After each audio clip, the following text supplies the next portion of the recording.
মুসলিমদের গরু খাওয়া বন্ধ করতে গিয়ে হিন্দুদের গরু বিক্রয় করা বন্ধ হয়ে গেল। ফেসবুকে মাগি জ্ঞান দিতে এসে রোস্ট হয়ে গেল, ভাবা যায়।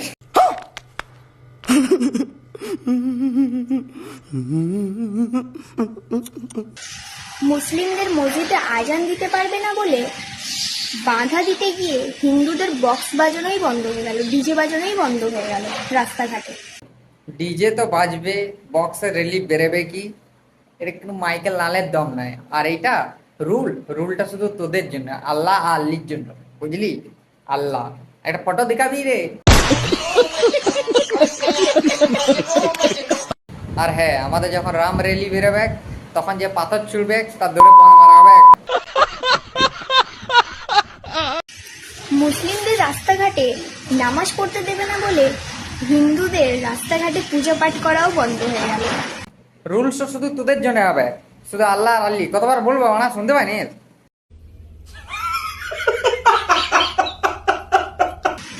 দেখেছো তো ভাই, আমরা মুসলিম, তুমি আমাদেরকে বন্ধ করতে আসবে, পুরো সমাজ তোমাদেরকে বন্ধ করে দেবে।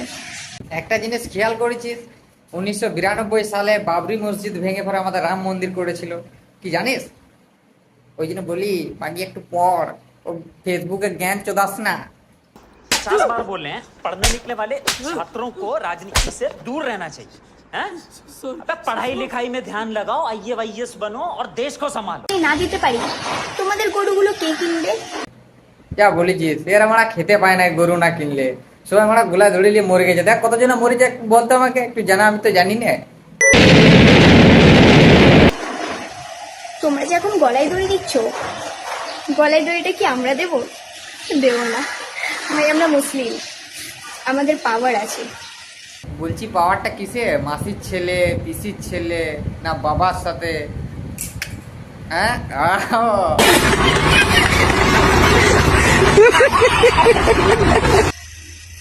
ঘর সংসারে চলবে না তোমাদের, এখন যে গলায় দড়ি দিচ্ছ ওটাই করতে হবে।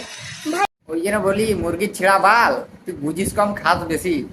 মাগি ইউপি বিহারে এত বড় বড় গোশালা করে দিয়েছে যোগী সরকার, আর ও তো 5 বছর হলো, আর এই তো মানে এখন 1 মাস হয় নাই, তাতেই এত কিছু করে দিল। দাঁড়া একটু সবুর কর, সব করে দেবে। আমাদের গরুও নিবে আর রাখবে ওরাও। আর হ্যাঁ, কি বলছিস গোলায় দড়ি? কোন ফেরতি গোলায় দড়ি নিয়ে দেখা তো। নিজের বাবা মাকে বৃদ্ধাশ্রমে পাঠিয়ে আমাদের মুসলিম ধর্মে এসে দেখবে, আমাদের মুসলিম ধর্মে আমরা আজ পর্যন্ত কোনো দিনও আমাদের বাবা মাকে বৃদ্ধাশ্রমে পাঠাইনি। দেখবো দেখবো না দেখবো না দেখবো। তুমিও আমাদের হিন্দু ধর্মে এসে দেখবে যে নিজের বাবার সাথে কেউ চুদায় না, কেউ দাদার সাথে চুদায় না, হালালা ফালালা এসব কিন্তু সিস্টেম নাই। আম্মি যান, বুয়া যান, সবাই যান মারা। তো কি বলছিস, আমরা কি জানো বৃদ্ধাশ্রমে পাঠাই? কোন নাংটি পাঠাই তুই একবার দেখাতো। আর এটা কারা হয়? যারা অনেক গরিব, হ্যাঁ, বাবা মাকে খেতে দিতে পারছে না বা নিজেরাও খেতে পারে না, ওরা মদ ফদ নেশা ভাঙ করে, তার জন্য হয়তো ওর মা বাবা দিকে পাঠিয়ে দেয়, ওর মা বাবারা বৃদ্ধাশ্রমে সুখে থাকে। তো বাপ মারলিয়ে তুই তুলে দিয়েছিস, মানে তোর আরো শুনি একবার, তারপর বলি। বিজেপি জিতলে আমার এই হবে, বিজেপি জিতলে আমার ওই হবে, তো বিজেপি জিতলে তো গলায় দড়ি দিচ্ছিস কেন ভাই? বুঝলি মাগি, তুই হালালা করে পুরো ঘুমিয়ে পড় বাবার সাথে, কারণ এই তো 1 মাস হয় নাই, তাতেই এত কিছু। আরো মানে 5টা বছর বাকি আছে, সত্যি অনেক বাকি আছে। তাকে ডক্টর যা যা যা হালালা কর পারা प्लीज ये अच्छा नहीं, ये अच्छा। বিজেপি তো জিতে গেছে, তো গলায় দড়ি দিচ্ছিস কেন? 100% এর মধ্যে 95% হিন্দুরা বলেছিল বিজেপি জিতলে খুব খুশি হব আমরা। জিতে গিয়েছে, 1 সপ্তাহ খুব তারা নাচানাচি করেছে, এবার নাচানাচি করে এখন হিন্দুরাই গলায় দড়ি দিচ্ছে, কই মুসলিমরা তো গলায় দড়ি দিচ্ছে না। আর এই কারণে আমরা বিজেপিকে নিয়ে এসেছি, কারণটা হচ্ছে তোদের আল্লাহ আল্লিকে মিলে লপালাপ লপালাপ গপ গপ গপ গপ করাবো।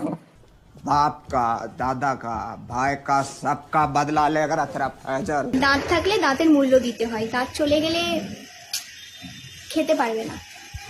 আর ওটাই তোমাদের অবস্থা হচ্ছে, এখন খেতে পারছো না, গরু বিক্রি হচ্ছে না, আর আমরাও কিনতে চাইছি না। চালিয়ে যাও, আরো দেশ আগে। আর সেইটা ঠিক, বাড়া থাকলে বাড়ার মূল্য দিতে শিখো। বউকে নিয়ে কে সবাইকে চুদে বেড়াবো, বুঝলি? বাড়া থাকলে বাড়ার মূল্য দিতে শিখো।